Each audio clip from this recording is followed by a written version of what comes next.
Bom dia, hoje é dia 4 de agosto e vamos para o nosso devocional do dia da manhã, em que eu leio Manhã e Noite de Charles Spurgeon. Mas antes, vamos começar com a nossa oração. Jesus, Pai querido, que o Senhor esteja presente do começo ao fim desse devocional. Que o Senhor traga para essa live todos que precisam ouvir essa reflexão sobre a sua palavra que se encontra em Daniel, capítulo 11, versículo 32. Espírito Santo, se for necessário que o Senhor coloque em minha boca qualquer palavra para esse devocional. Agradeço por estar conosco nesta manhã. Amém. Amém. Então vamos lá para o nosso devocional da manhã, em que eu leio. Mas antes, vamos ler a introdução da Bíblia Spurgeon para o livro de Daniel. Circunstância da escrita. Daniel foi levado à Babilônia ainda adolescente, na primeira deportação, e viveu ali há cerca de 70 anos, servindo sobre Nabucodonosor, Belsazar, Dário e Ciro, o menino da família nobre de Jerusalém, castrado da sua terra e de seu futuro, posto numa escola pagã para ser treinado em letras cai- cauda- caudacas. A primeira decisão dele foi sobre comida, e nisso está a chave do livro. Propôs no coração não se contaminar com a mesa do rei. Notai que ele não começou uma revolta nem fez discurso. Pediu licença, respeitosamente escolheu legumes.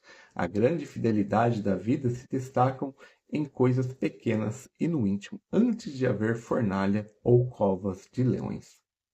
Metade do livro é narrativo e metade é profecia. E há capítulos escritos em aramaico, a língua do império, justamente os que tratam das nações gentílicas. Deus fala a cada povo na sua língua. Os críticos datam este livro no segundo século para não terem de admitir que as profecias se cumpriram. O Senhor Jesus citou Daniel como profeta, e isso encerra a questão para mim. Contribuição para a Bíblia. Daniel é o livro da soberania de Deus sobre os impérios. Enquanto Nabucodonosor passeava no terraço admirando a sua Babilônia, Deus o reduziu a pastar como um boi por 7 tempos. O rei voltou a si com uma confissão que nenhum teólogo melhorou, e todos os habitantes da terra são considerados como nada.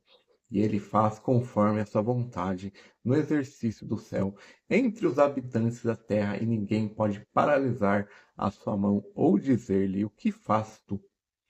Aprendi de cor este versículo e ficarei curado de 2 doenças: do medo dos poderosos e da presunção de julgar os caminhos de Deus.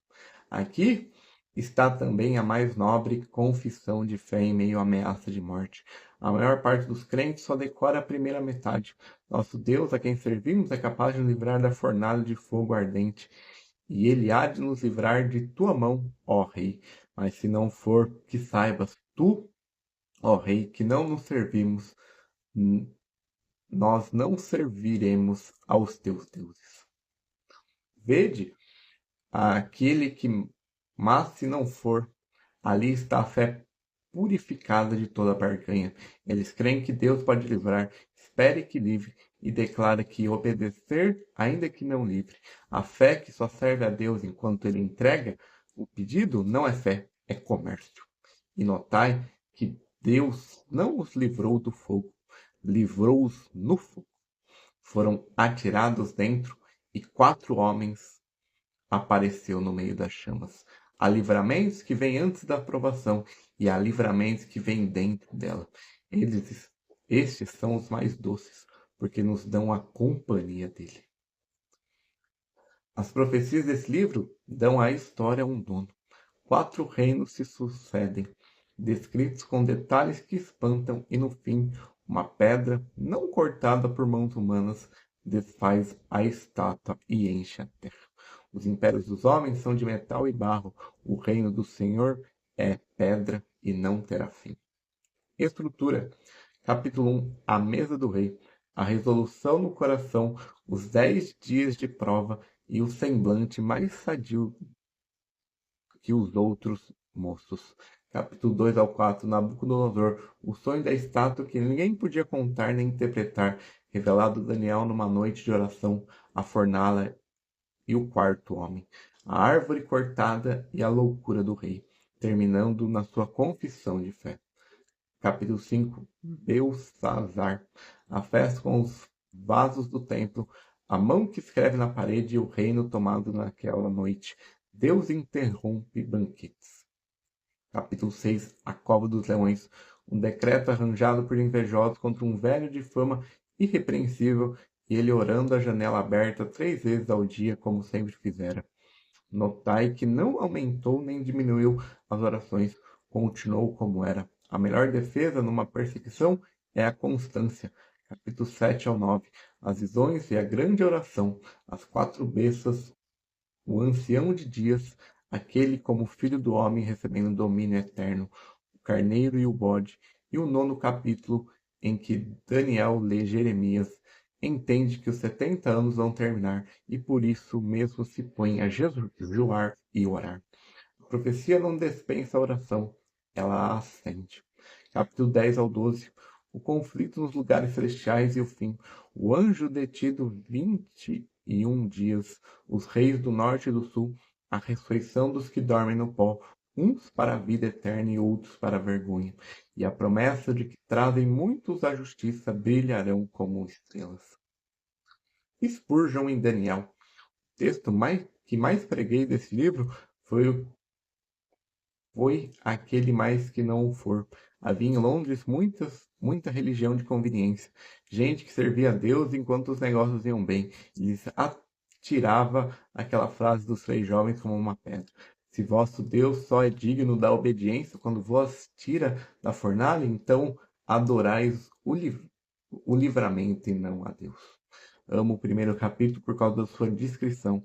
Aquele menino não fez alvoroço, propôs no coração. Costumava dizer aos jovens do colégio de pastores que as batalhas do ministério são ganhas em quartos vazios. Antes de haver púlpito, quem cede à mesa do rei dos 16 anos não estará de pé diante dos leões aos 80. O 9º capítulo me ensinou a maneira de orar. Daniel descobre pela escritura que Deus prometeu terminar o cativeiro em 70 anos. E a primeira coisa que fez é orar por aquilo que Deus já prometeu. Alguns dizem que orar pelo que Deus decretou é inútil. Eu digo que é mais alto uso da oração. As promessas são as pedras onde orações assentam os pés. E confesso que na velhice olho muito para o fim deste livro, para aqueles que dormem no pó da terra e despertarão. Estou gasto e não me pesa. Se o Senhor me chamar em breve, quero apenas que se cumpra em minha palavra sobre os que voltam muito para a justiça, não por mérito meu, que não tenho, mas porque ele se agradou de usar um lenho seco para queimar um pouco de luz em Londres. Entrar na fornalha ardente, acompanhado pelo Filho de Deus, é infinitamente melhor do que estar no palácio com os ímpios. E essa é a introdução da Bíblia Spurgeon para o livro de Daniel. Agora vamos ler o nosso devocional da noite.